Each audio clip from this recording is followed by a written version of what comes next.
El otro día todos tienen 70 ya. Ese Carlos Flores nunca habla, profe, y ahorita que anda de metiche. Ya, cállate.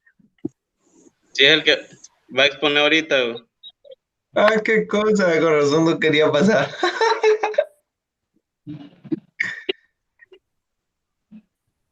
Ya ve porno, pero chulo.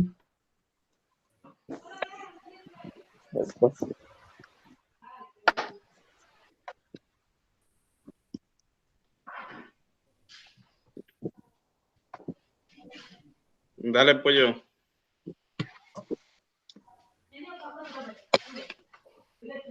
No, pues continuando con el tema de control adaptable, tenemos que es básicamente un sistema de retroalimentación dinámico en el cual los parámetros operativos se adaptan en forma automática para ajustarse a nuevas circunstancias. Dice que pues las reacciones humanas ante un suceso de la vida diaria también tienen control de retroalimentación dinámica. Un ejemplo sería pues ir en un auto en un camino sin obstáculos. Es hasta cierto punto fácil y se necesita pocos ajustes, si existiera alguno. Sin embargo, en caminos con obstáculos quizás se tenga que conducir para evitar los baches, observando continuamente la condición del camino. Además, nuestro cuerpo siente los movimientos bruscos y vibraciones del auto, por lo que reacciona cambiando la dirección o la velocidad del vehículo para minimizar los efectos del camino, sinuoso y mejorar la comodidad del recorrido. Siguiente diapositiva, por favor.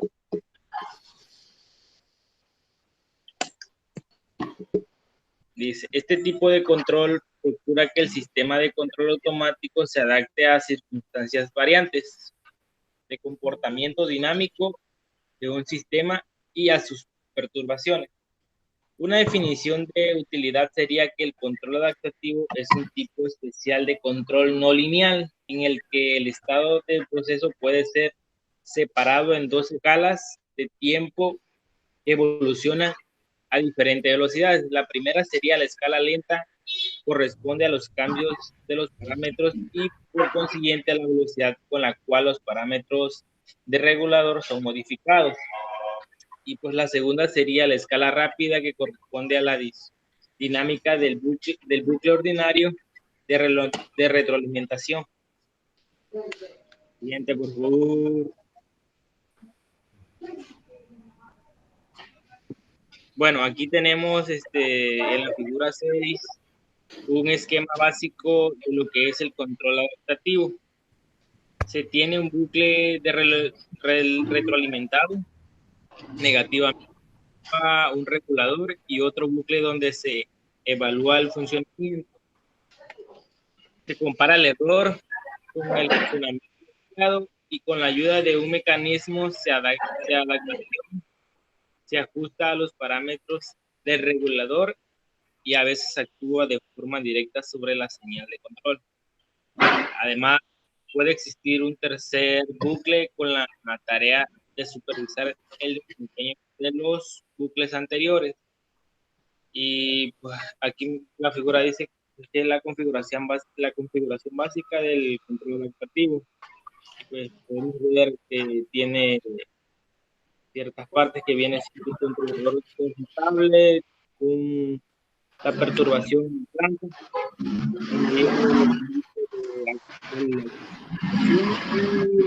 la construcción de diseño.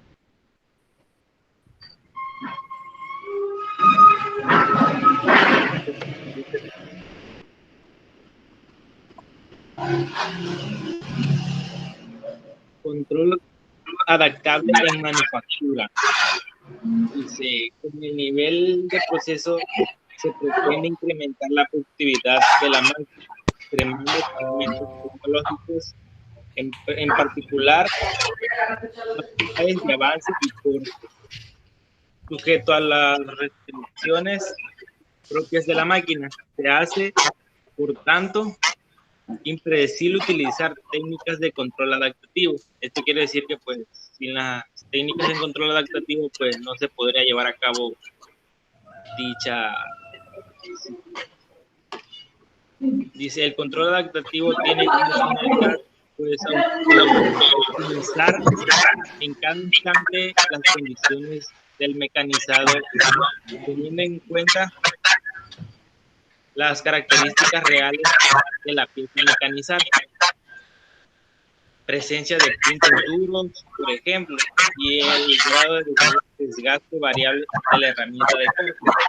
Dice, un control numérico clásico, las órdenes relativas de la de avance, la velocidad de corte y la profundidad axial de pasada se programan previamente de acuerdo con la experiencia y el conocimiento de un experto. Pues, Antes de que continúes, mande. antes de que continúes, quería yo platicar algo de esto. Bueno, cuando uno va a maquinar en CNC, uno puede configurar las velocidades como dice ahí. La velocidad de avance se refiere a la velocidad que se va a desplazar la máquina cuando esté maquinando. Sí. Y la velocidad de corte tiene que ver con esa situación en donde la herramienta de corte con la pieza entran en contacto. La profundidad, pues es lo que tú le vas a meter en el cortador para que pueda desbastar una pieza. Entonces, menciona que el control numérico clásico, que es como las máquinas que hay en la escuela, uno como operador de la máquina tiene que definir cómo van a ser esas velocidades. ¿Por qué? Porque, por ejemplo, si tú vas a trabajar con un acrílico, que son plásticos, si tú le pones una velocidad de avance muy lenta, cuando esté cortando, lo que vas a pasar es de que vas a fundir el plástico. Porque al momento de la fricción entre la herramienta de corte y el material hay un calentamiento. Y entonces, en el plástico, si el movimiento es muy lento, vas a generar que se funda y se pierda la forma de este acrílico, o sea, se derrita. ¿Sí? Entonces, bajo esas condiciones, tú tienes que definir que a lo mejor la velocidad de avance, la velocidad con la que va a estar cortando, tiene que ser muy rápido. Eso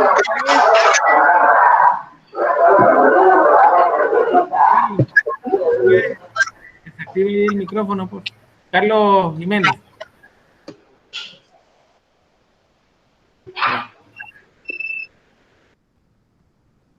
A ver. Bueno, entonces, por ejemplo, ya eso con la práctica uno lo va definiendo.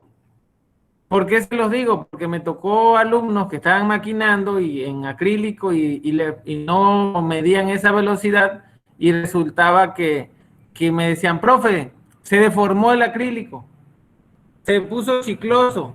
Algo es porque la velocidad que pusiste para que cortara era muy lenta y se fundió el material plástico. No es lo mismo en un aluminio, a lo mejor, o sea, difícilmente la temperatura que se dé entre la fricción del corte, entre el material de corte con el material que es cortado, va a fundir el aluminio, ¿sí? Entonces, ahí sí puede ir en un momento dado lento. Es más, se recomienda que cuando se trabaje con con metales, pues no sea un corte muy rápido. ¿Por qué? Porque puedes romper la herramienta de corte. O sea, imagínense que, no sé si han trabajado con acero, hay unos materiales que se llaman cold roll, que son aceros, son materiales duros. Entonces, si tú haces un corte rápido en un material duro como eso, rapidito se va a romper la herramienta de corte. Porque las herramientas de corte, al final de cuentas, tienen que tener un cálculo de cuánto cuánto se va a mover dependiendo del material. O sea, las velocidades se pueden calcular mediante fórmulas y esas fórmulas ya definidas tanto por el material que va a cortar, el material que es cortado, la operación que vas a hacer, ¿sí? Si tú no calculas todo eso y lo haces al tanteo, digo, ¿qué consecuencias? En el caso del plástico, que se funda. En el caso de los metales, que si lo haces muy rápido, que se rompa la herramienta de corte, ¿sí? Y entonces, aquí lo que está mencionando es que ya hay algunas máquinas en la industria que ellas, con base a una retroalimentación de las condiciones en las que está trabajando, pueden velocidad va a trabajar. O sea, qué velocidad de giro va a tener el husillo, que es donde se pone o la herramienta o se pone la pieza. Eso depende de la máquina. En el caso del torno, por ejemplo, o sea, ustedes sé que no son del área de mecatrónica, pero lo pueden conocer y no hay ningún problema. En el caso del torno, lo que tú vas a colocar la pieza en algo que se llama husillo o choc. Ahí lo aprietas con una pinza, con una pinza vas a ir apretando la pieza y ese husillo gira. Entonces ahí lo que gira es la pieza. Y tu herramienta de corte va en un portaherramienta que es fijo para el momento de corte, pero se desplaza tanto horizontalmente como transversalmente hacia donde está la herramienta, la pieza que se va a cortar. Esa pieza gira y esa pieza en un torno es redonda, o sea, es cilíndrica. No puede ser una pieza recta. En el caso de la fresadora, la pieza va en una mesa de trabajo, se coloca con unos soportes en una prensa, puede ser, o en la mesa de trabajo que ya trae la fresadora. Ya depende de las condiciones en las que está trabajando. Y ahí la herramienta de corte va en el husillo, no va la pieza, sino la herramienta que se va a cortar. Se aprieta y ya que se apretó, esa herramienta de corte con el husillo va a girar a la velocidad que uno le haga el cálculo. Y ese giro, al momento de que tú haces el contacto con la pieza que vas a maquinar, ese giro hace que se desbaste material, ¿sí? Entonces, es la diferencia notable que hay entre una fresadora y un torno, las formas como trabajan. Las piezas en la fresadora pueden ser de cualquier forma siempre y cuando se puedan colocar en la mesa de trabajo o en la prensa que se coloque en la mesa de trabajo y no se muevan. ¿Por qué? Porque por ejemplo, el cortador que se coloca en el husillo, se aprieta ahí, ese gira aproximadamente, o sea, yo cuando trabajo, la velocidad que yo le pongo son de 1500 revoluciones por minuto a 2000. Creo que la máquina del TEC nada más acepta hasta 2000. Hay máquinas que aceptan más velocidad. O sea, estamos hablando de 2000, 3000, 5000 vueltas cada minuto, porque son RPM. Imagínense cómo se trabaja. En diferencia, o sea, a diferencia de una máquina convencional, ahí la más rápida velocidad a la que podía girar tanto el torno como la fresadora era a lo mucho 1000 y el motor sonaba que ya no quería nada. O sea, en las convencionales las velocidades que le puedes meter son 400, 300, a lo mucho 500. Ya si le metes 1000 ya estaba saturando la máquina. En el CNC tú le puedes meter velocidades más rápidas porque el sistema de giro utiliza mecanismos que son más avanzados, ¿sí?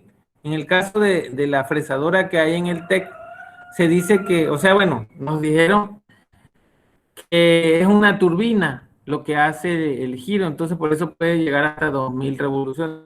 Tú le puedes colocar que gire a 5000 revoluciones, pero el máximo, el tope son 2000, o sea, aunque le pongas 5000 nada más se va a quedar en 2000.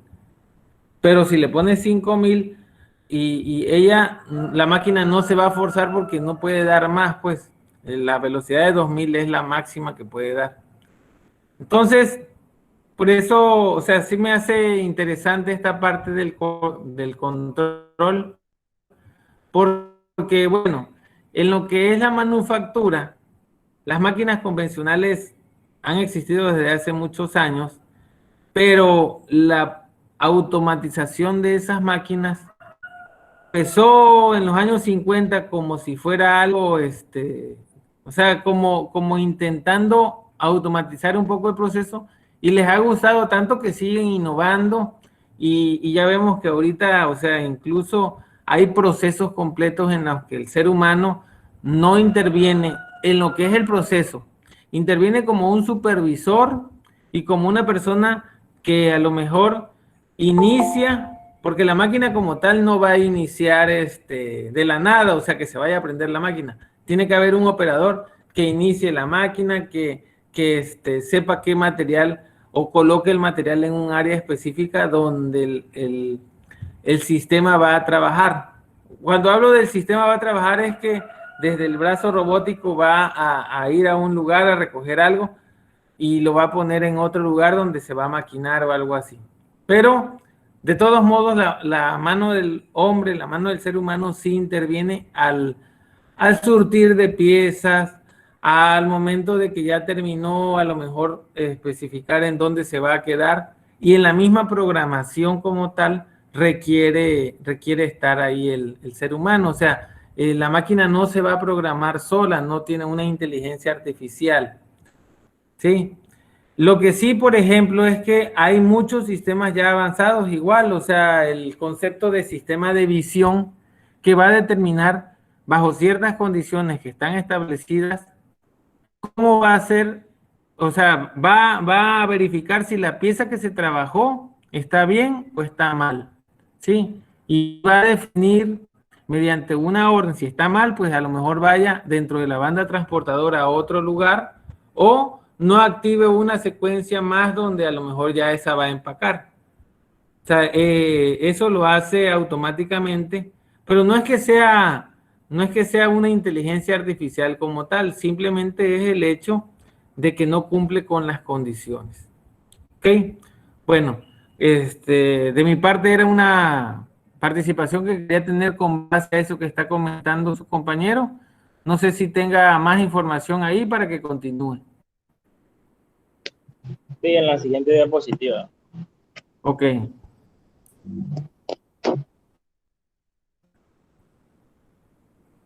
Pues dice, el objetivo del control adaptativo es pues controlar variables de entrada al proceso. Como usted decía, pues conforme la máquina va teniendo ahora sí que experiencia o la programan las personas, ya sola se va adaptando a los procesos que requiere. Pues dice, calculadas a partir de ciertas variables que se reflejan en el comportamiento del mismo y que deben ser monitorizadas en cada instante.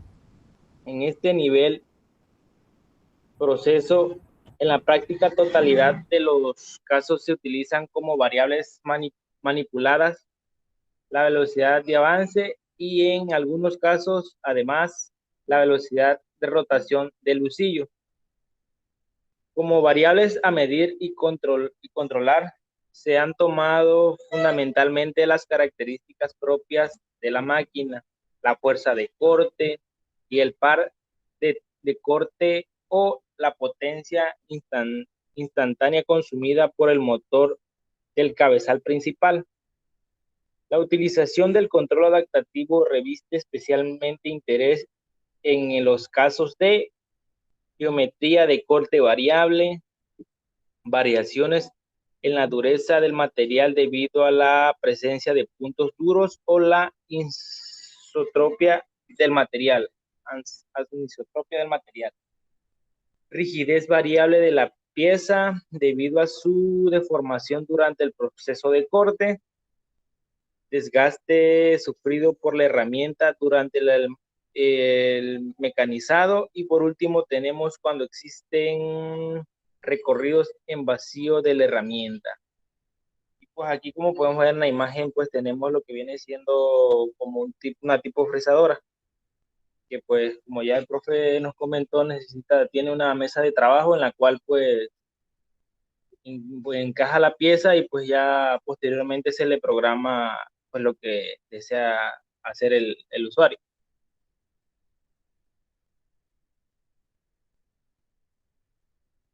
Siguiente diapositiva.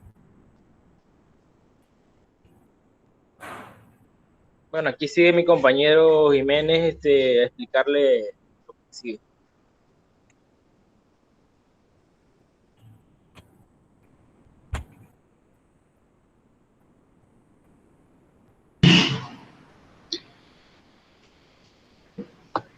Bueno, más que nada, estos ya son los beneficios inmediatos que se derivan de esta aplicación. Y pues nos dice que el incremento de la productividad de las máquinas con la disminución del tiempo total del mecanismo. Como segundo beneficio también tenemos la protección de las herramientas. No se permite esfuerzos de cortes que le puedan dañar, con lo que se incrementa su vida útil. El mecanizado desatendido, ya que permite el funcionamiento autónomo y la detención de ciertos tipos de imprevistos, una ruptura de herramienta. Otro beneficio es la protección de la propia máquina, el acortamiento de los tiempos que se pierde por desplazamiento de vacío y la mejora de calidad de las piezas. Y también aquí podemos ver una figura que nos dice que esta es la inspección en proceso del diámetro de la pieza de trabajo en una operación del torno, que es algo que el profe nos comentaba hace un momento. El sistema ajusta automáticamente la posición radial de la herramienta de corte para producir el diámetro correcto. Como vemos ahí tenemos nuestra máquina, que es la cortadora. Tenemos la unidad de control, que recibe nos manda ahí es donde se hace la programación del corte. Tenemos una cabeza de calibrado, la pieza de trabajo, la herramienta de corte y el control del tamaño del trabajo. Y pues aquí tenemos un ejemplo del control adaptable en el fresado. Nos dice que el inciso A es la profundidad del corte que se le va a hacer a la pieza. La B es la anchura y corte de la fuerza. Y esto va incrementando dependiendo del torque que se le asigne. Y pues como último, pues nos dice que para evitar esfuerzos excesivos o la ruptura de la herramienta y mantener la eficiencia de corte. Y este es un sistema de restricción de control. Por lo tanto, si la fuerza de empuje y la fuerza de corte aumenta en forma excesiva, el sistema cambia de velocidad o el avance para reducir la fuerza de corte a un nivel aceptable. Esto que vemos es como que la programación previa que se le hace a la máquina del corte que va a llevar la pieza, la anchura y claro, se le asigna la herramienta de corte, porque si no con lo que comentaba el profesor, si no se le asigna tanto una herramienta de corte adecuada como una velocidad adecuada y la anchura y todo eso, pues va a haber problemas, tal vez no a la primera, pero va a tener menos vida útil esta máquina. Y pues nos dice que sin control adaptable o la intervención directa del operador, las altas fuerzas de corte pueden provocar la falla de la herramienta, lo que les comentaba hace un momento, o hacer que la pieza de trabajo se doble o distorsione en exceso.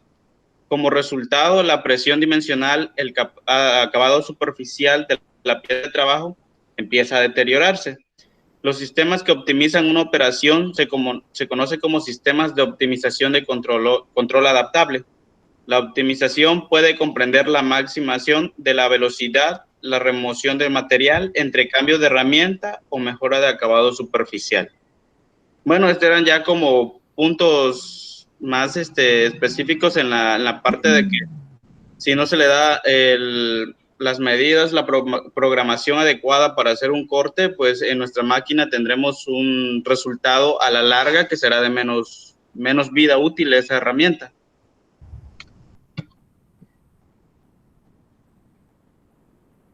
Es lo que les podría comentar. Ok.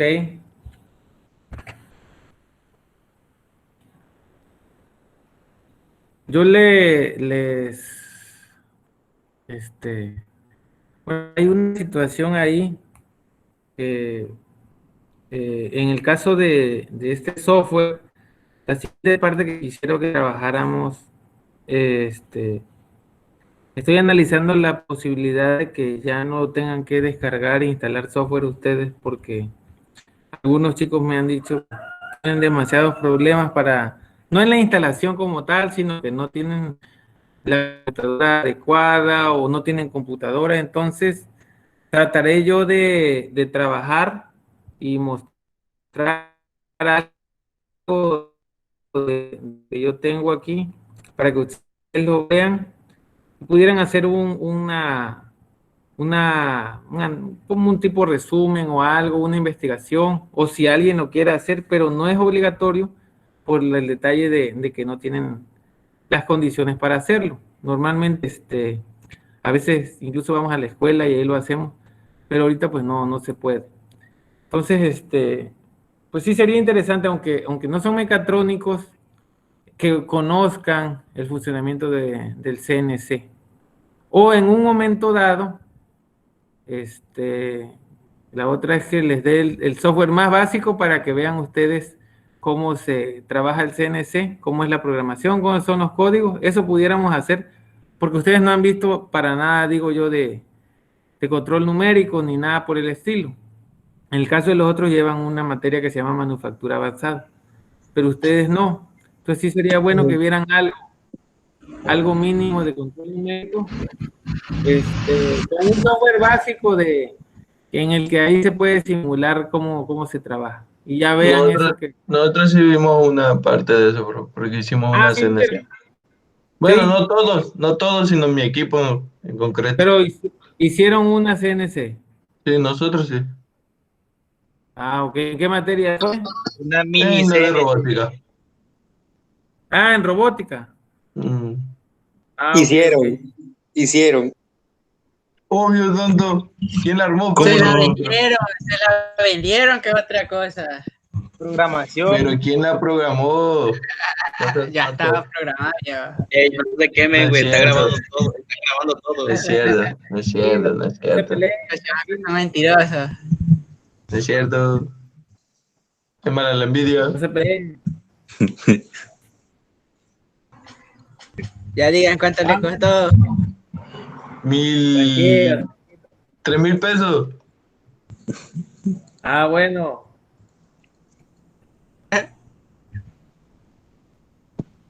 Ok, pero sí, pero hicieron la máquina y sí funcionó y trabajaron, programaron algo o nada.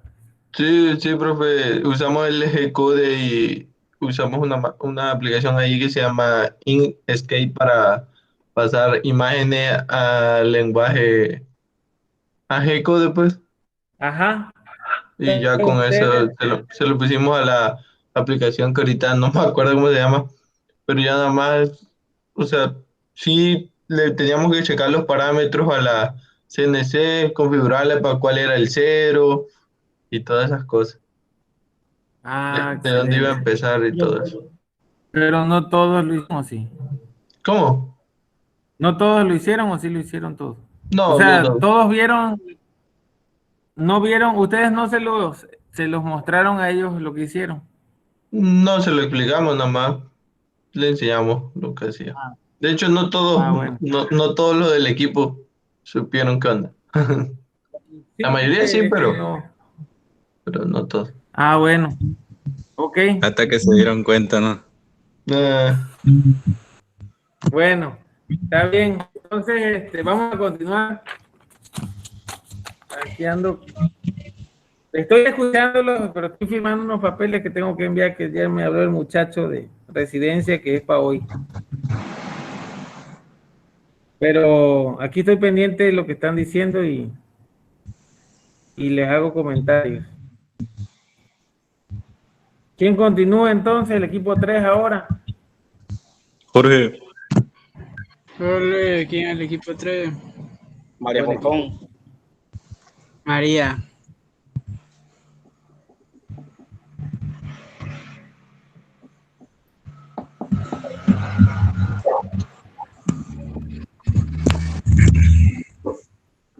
¿Ya desayunaron? Nah, No ha Yo puesto la tampoco. gallina, bro. Yo tampoco. Hombre. Viste pues los taquitos de concho, aunque sea.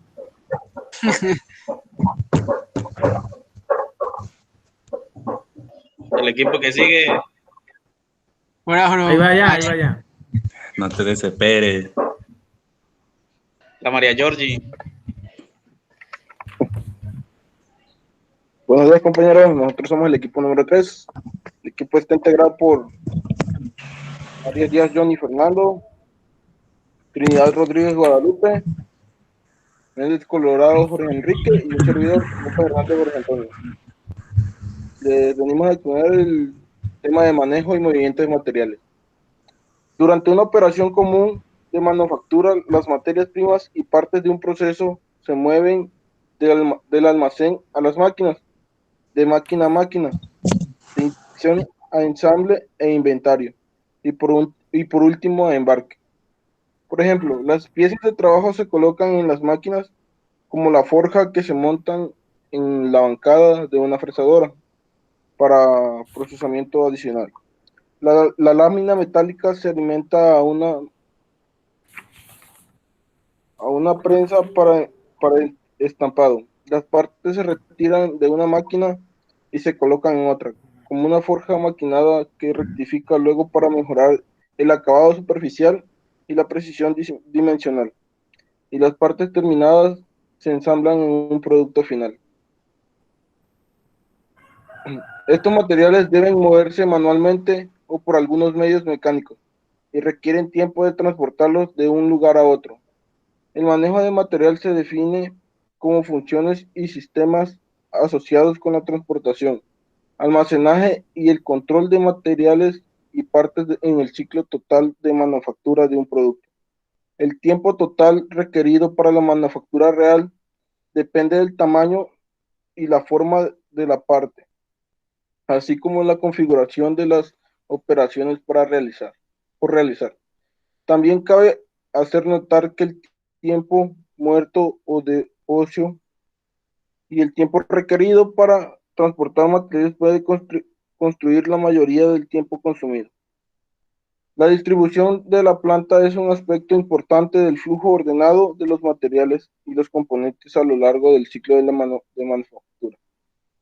Deben minimizarse el tiempo y las distancias requeridas para mover materias primas y partes, y tienen que organizarse de manera apropiada las áreas de almacenamiento y los centros de servicio. En el caso de las partes que requieren operaciones múltiples, el equipo debe agruparse alrededor del operador o de un robot o robot industrial. El manejo de los materiales debe ser una parte integral de la planeación, implantación y control de las operaciones de manufactura. Además de dicho manejo tiene que ser repetible y predecible. Método de manejo de materiales. Al seleccionar un método adecuado de manejo de materiales para una operación específica de manufactura, se tiene que considerar diversos factores. Número 1, forma, peso y características de las partes. Número 2, tipos y distancias de movimiento, posición y orientación de las partes durante el movimiento y al final de su destino. Número 3, condiciones de la trayectoria a lo largo de la cual se transportan las partes. Número 4, grado de automatización, nivel de control deseado e integración con otros sistemas y equipos. Número 5, habilidad requerida del operador. Número 6, consideraciones económicas. En caso de operaciones de manufactura de lotes pequeños, las materias primas y partes se pueden manejar y transportar de forma manual, pero por lo común de este método es costoso. Además, debido a que comprende la participación humana, esta práctica puede ser impredecible y poco fiable.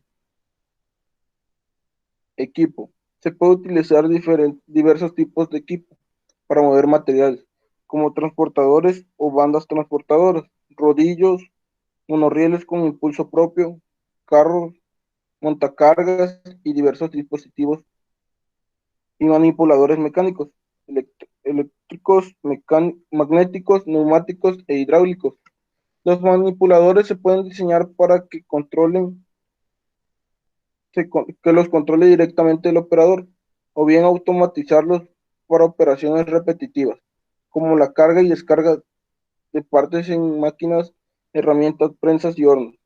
Los manipuladores tienen la capacidad de sujetar y mover partes pesadas y orientarlas según se requiera entre las operaciones de manufactura y ensamble. Con frecuencia las máquinas se usan en secuencia, de manera que las piezas de trabajo se transfieran en forma directa de máquina a máquina. Sistemas de codificación. Los sistemas de codificación que se han desarrollado para localizar e identificar partes por medio del sistema de manufactura y transferirlas a sus estaciones apropiadas. Número uno, los códigos de barras son los sistemas más utilizados y menos costosos.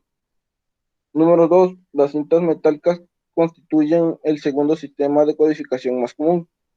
Número 3, las etiquetas de RF, radiofrecuencia, son populares aunque costosas. No necesitan la clara línea de visión que requieren los dos sistemas anteriores. Tienen un amplio alcance y pueden reescribirse. Número 4, otros sistemas de identificación se basan en ondas acústicas, reconocimiento de caracteres ópticos y sistemas mecánicos de visión. A continuación viene mi compañero. Johnny.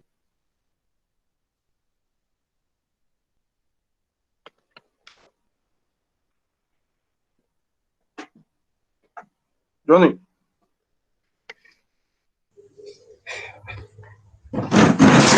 Ya te dejo.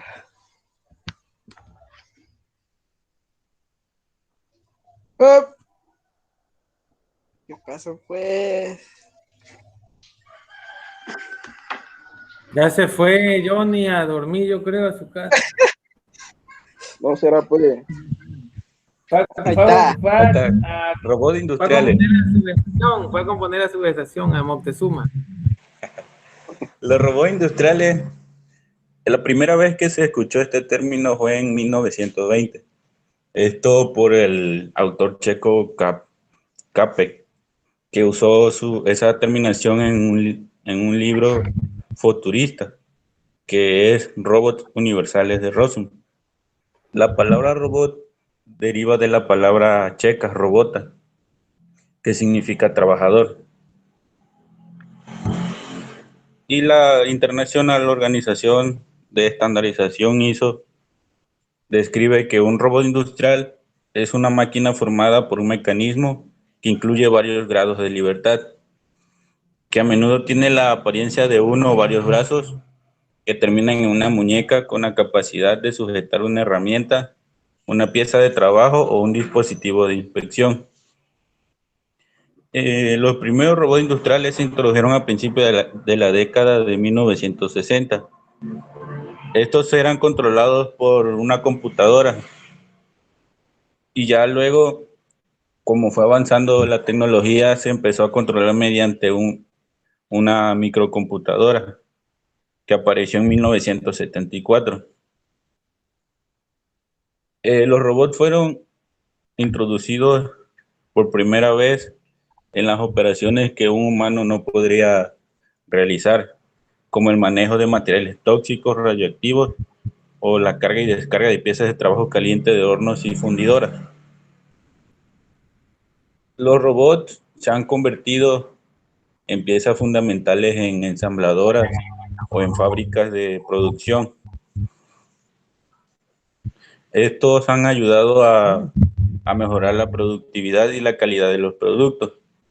Como decía, los robots industriales tienen se le programa y tienen una mejor precisión, y la pieza que ellos hacen es más exacta. Pueden hacer 100 veces una pieza y son piezas de la misma característica, al contrario del ser humano, que podría variar un poco al realizar cada una de esas piezas y le tomaría mucho más tiempo. Siguiente. Los componentes de un robot industrial es el manipulador, el conjunto de elementos mecánicos que permiten el movimiento del efector terminal. Esta se compone de una base o pedestal de fijación, el cuerpo, brazo y antebrazo. Los 4 elementos rígidos del manipulador constituyen los eslabones que están conectados por juntas o articulaciones. Gracias a las articulaciones, ellos tienen movimiento en los grados que se deseen. Esta junta puede ser giratoria o de revolución. Cuando el movimiento permitido es de rotación, en este caso sus desplazamientos son llamados ángulos de junta. El número de grados de libertad que posee un manipulador es el número de variables de posición independientes que tendrán que ser especificadas con el fin de localizar todas las partes del mecanismo. Siguiente diapositiva. Y el efector final. El extremo de la muñeca en un robot está equipado con un efector final, que es por ejemplo, es la última pieza que hace el trabajo, luego de recibir todas las articulaciones. Este va dependiendo del tipo de operación. Al efector final, por ejemplo, se le puede poner una punta de soldadura, un disco de corte, o para lo que nosotros vayamos a utilizar el brazo robótico, que pueden ser igual sujetadores, ganchos, paletas, electroimanes, copas de vacío o dedos adhesivos para manejo de materiales. Por lo general, los efectores finales se fabrican a la medida para satisfacer requisitos específicos de manejo. Es más común utilizar sujetadores mecánicos que están equipados con 2 o más dedos. Se usan efectores finales compatibles para manejar materiales frágiles o facilitar el ensamble. Siguiente. La fuente de potencia, que es otra parte de un robot industrial. Esta fuente es con cada movimiento del manipulador, lineal o rotacional. Se controla y se regula mediante actuadores, dependiendo que utilicen una fuente de potencia eléctrica, neumática o hidráulica. Cada fuente de energía, cada tipo de motor tiene sus propias características, ventajas y limitaciones. O sea que nosotros un robot lo podemos modificar a nuestro gusto, podemos utilizar robots completamente eléctricos o robots que son controlados por algún fluido en lugar de utilizar circuitos eléctricos. Y el sistema de control, que es el sistema de comunicaciones y procesamiento de información que proporciona comandos para el movimiento del robot, que este sería ya como el cerebro del robot, o donde se encuentra la microcomputadora o la programación del robot. El sistema de control también funciona como nervios del robot. Sirve de interfaz con las computadoras y otros equipos, como celdas de manufactura y sistemas de ensamble.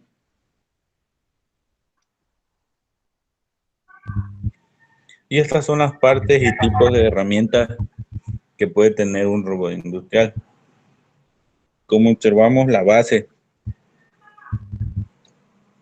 tenemos un hombro que es donde comienza el movimiento de todo para subir o bajar, el codo, la muñeca y la herramienta que nosotros deseamos poner. Y estos son unos ejemplos de qué tipo de herramientas podemos utilizar en el efector final.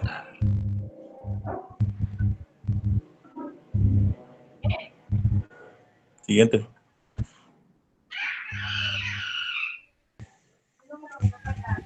Y estas son las clasificaciones de los robots. Estos se clasifican por un tipo básico, que son cartesianos, cilíndricos, esféricos o polar, articulado de revolución, de geometría unida o antropomorfo. Estos tipos de robots son los más comunes en la industria. Son los que podemos encontrar más seguido. Siguiente.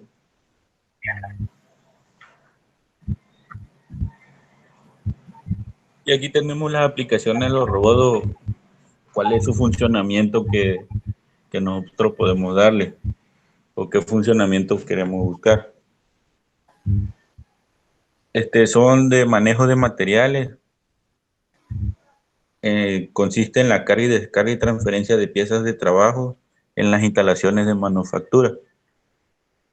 Estas operaciones se pueden realizar de manera confiable y repetida con robots, mejorando así la calidad y reduciendo pérdidas por desperdicio. La soldadura por puntos une carrocerías para automóviles y camiones, produciendo soldaduras de buena calidad. Igual se pueden realizar operaciones como rebabeo, rectificaciones y pulidos, utilizando herramientas apropiadas sujetas a los efectores finales.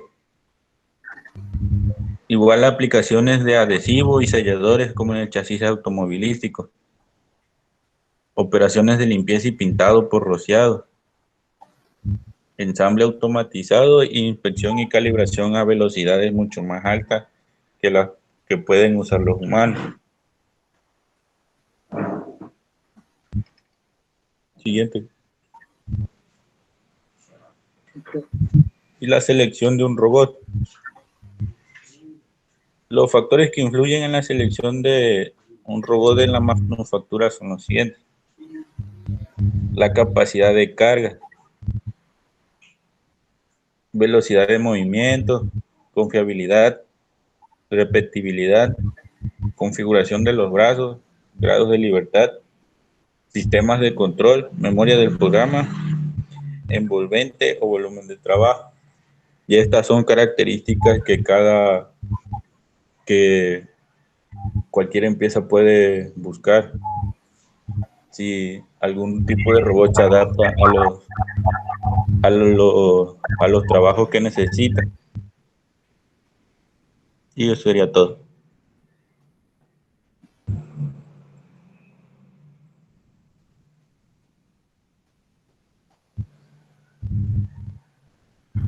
Ok.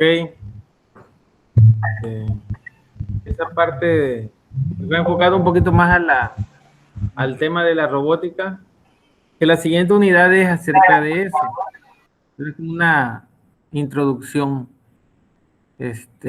Todo eso forma parte de lo que son las celdas de manufactura, por eso es que el tema abarca esos temas, o sea, esos subtemas, aunque en nuestro programa existe la unidad que es referente a la robótica, pero ya aquí ya lo estamos empezando a abarcar. No sé si quiere pasar el otro equipo. ¿Qué tan extenso es el otro equipo? Pues nada más tiene como unas 15 diapositivas nada más, y están cortas, no tiene mucha información. Dale entonces, vamos a empezar a ver cuánto avanzamos. Si no terminamos hoy, de todos modos, lo podríamos continuar mañana. Que lo más probable es eso, porque faltan 2 equipos y nada más quedan 10 minutos. Ahorita, Ahorita nos las aventamos rapidito, bro. Dale, dale.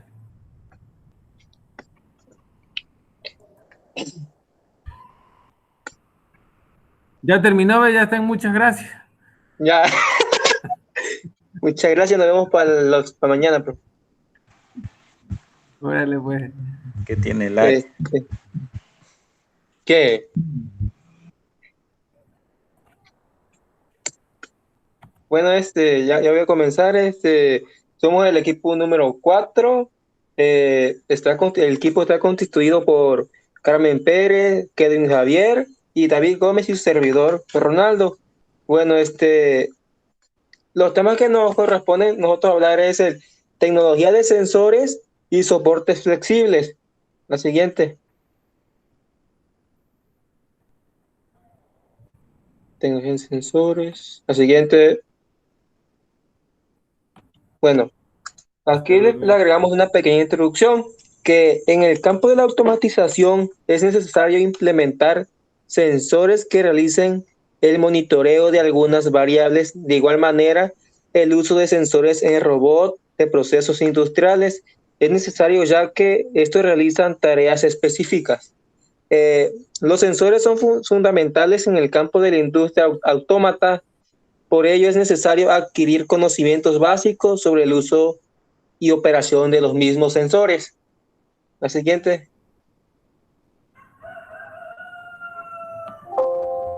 Bueno, ya que nos metimos a hablar de sensores, ya creo que ya todos sabemos, pero todos vamos a definir lo que es un sensor.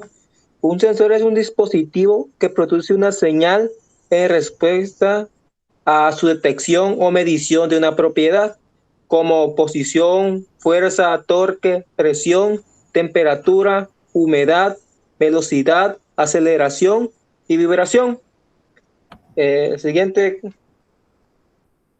Bueno, los sensores se clasifican en estos apartados, que son mecánicos, eléctricos, magnéticos, térmicos y otros. Bueno, los mecánicos miden cantidades como posición, forma, velocidad, fuerza, torque y presión.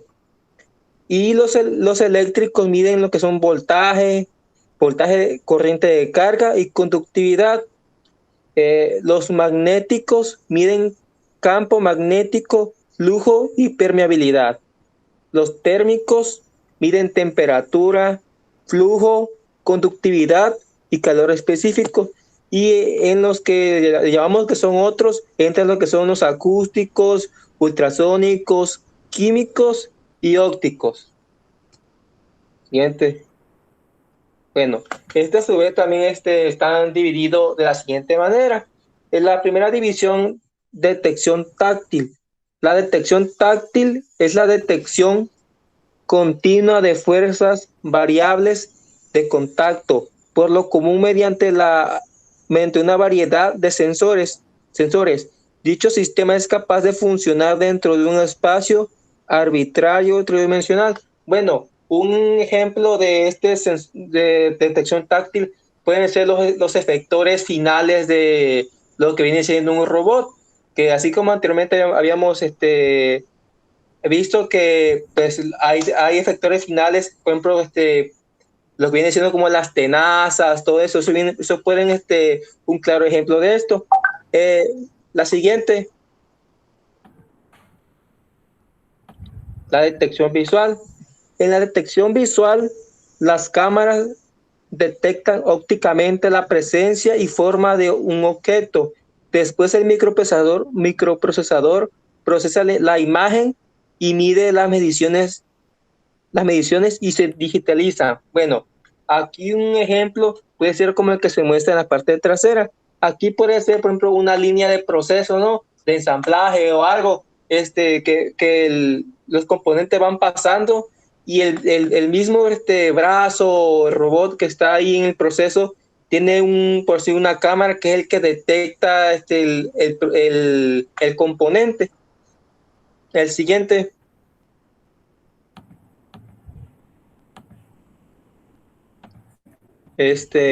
Los sensores inteligentes. Estos sensores tienen la capacidad de efectuar una función lógica para realizar comunicación de dos vías, toman decisiones y emprenden las acciones apropiadas. Bueno, en este caso, este sensor, al recibir, por ejemplo, una señal, ya sabe qué paso va a realizar de acuerdo a la señal o medición que obtuvo. La siguiente.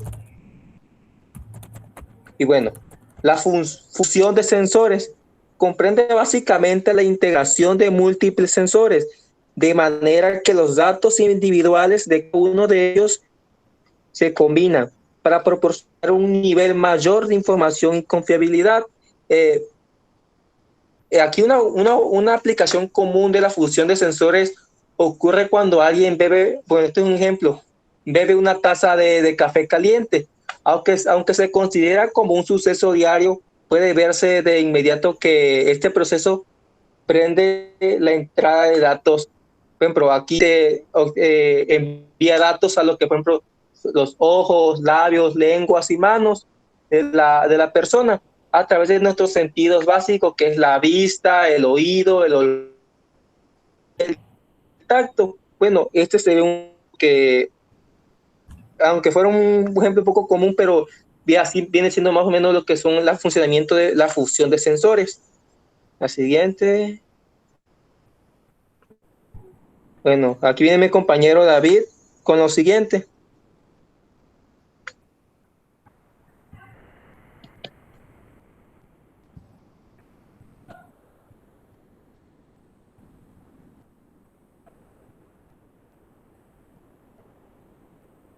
David.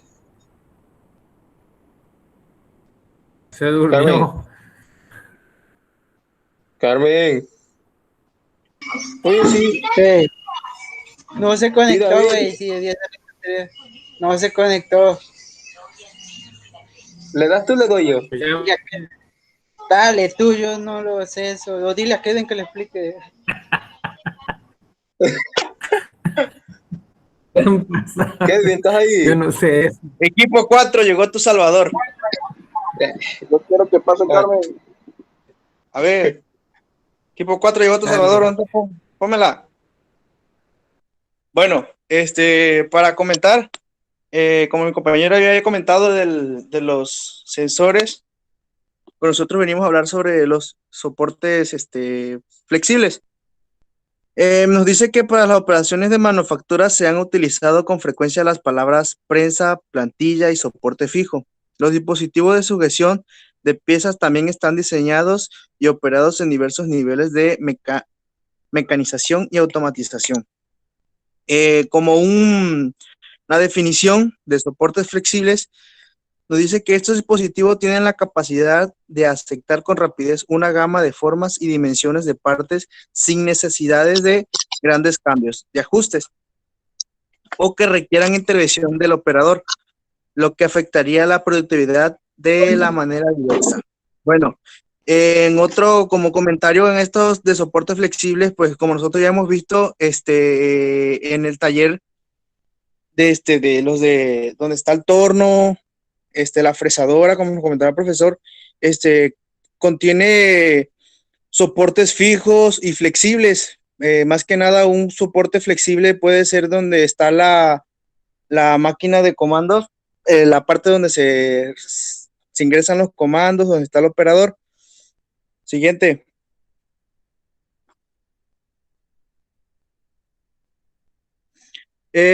Aquí en esa información que nosotros encontramos en el libro nos comentaba que existen soportes modulares, que dice que con frecuencia se utilizan soportes modulares con tamaños de lotes pequeños y grandes. Los soportes modulares suelen basarse en placas, bloques de herramientas configurados con perillas o ranuras en T.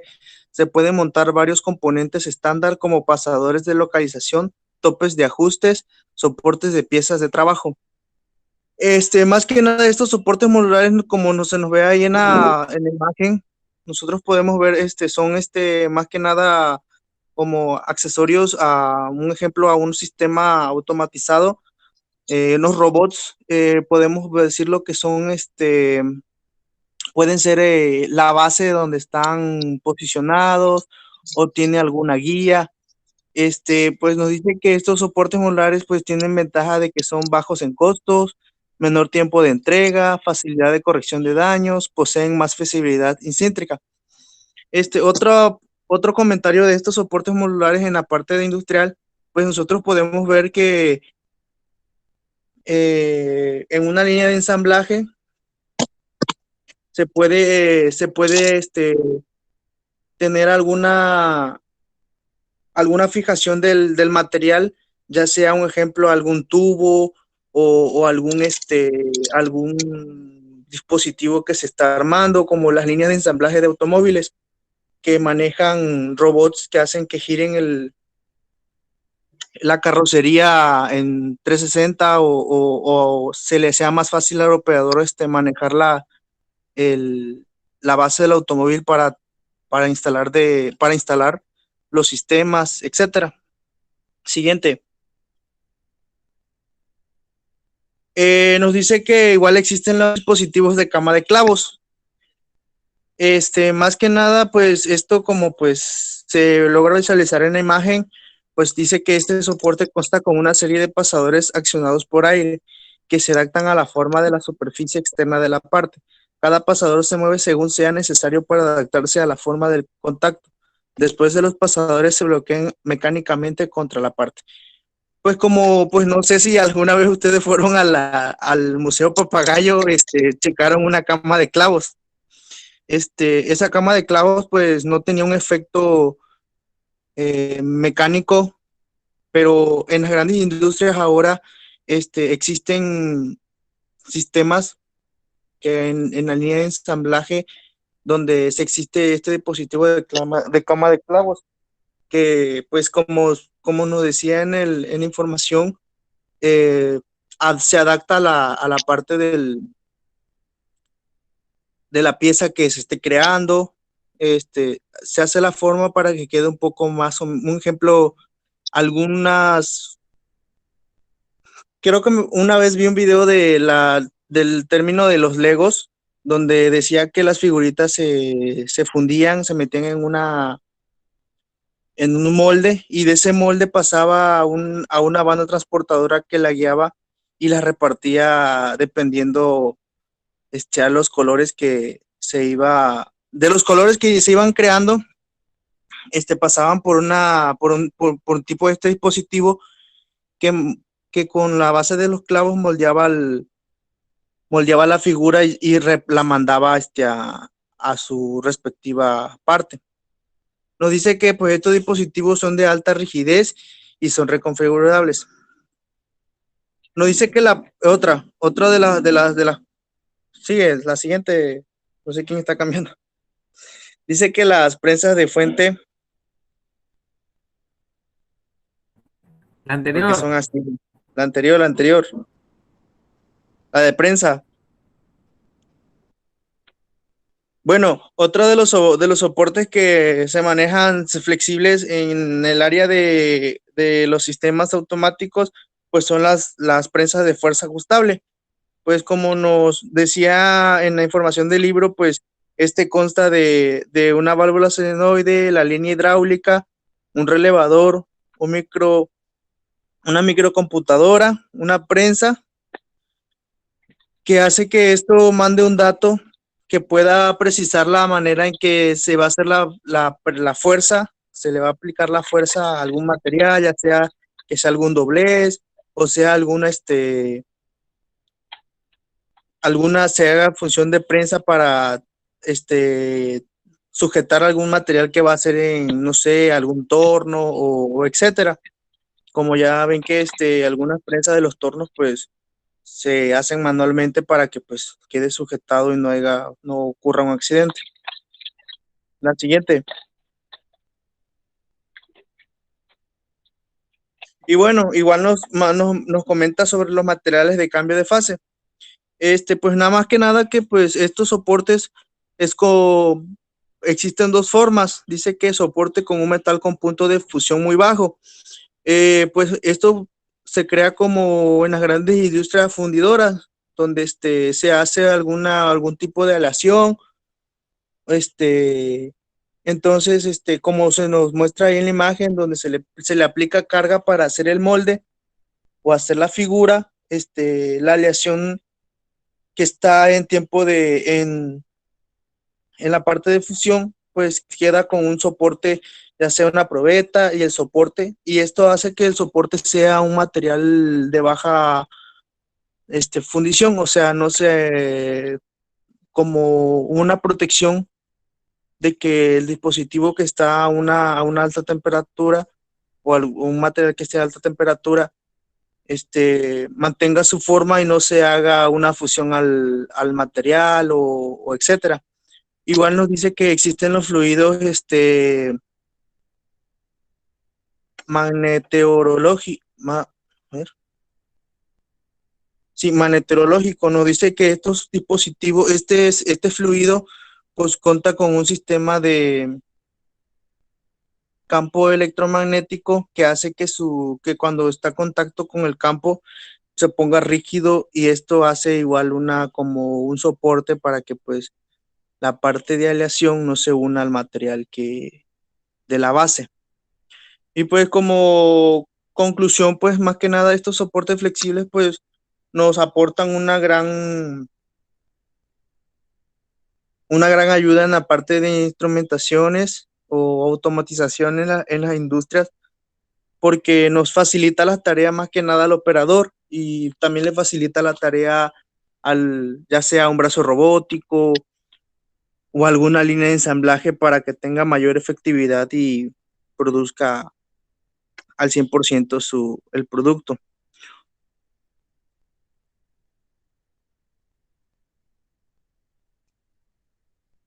Y esto sería todo, profe.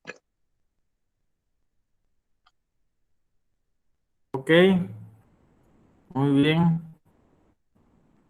Sería interesante conocer todos esos equipos, pero muchas veces no contamos con todos los equipos, ya que son costosos y pues ojalá y algunos de ustedes, si trabajan en la industria, pueden llegar y conocer algunos de ellos.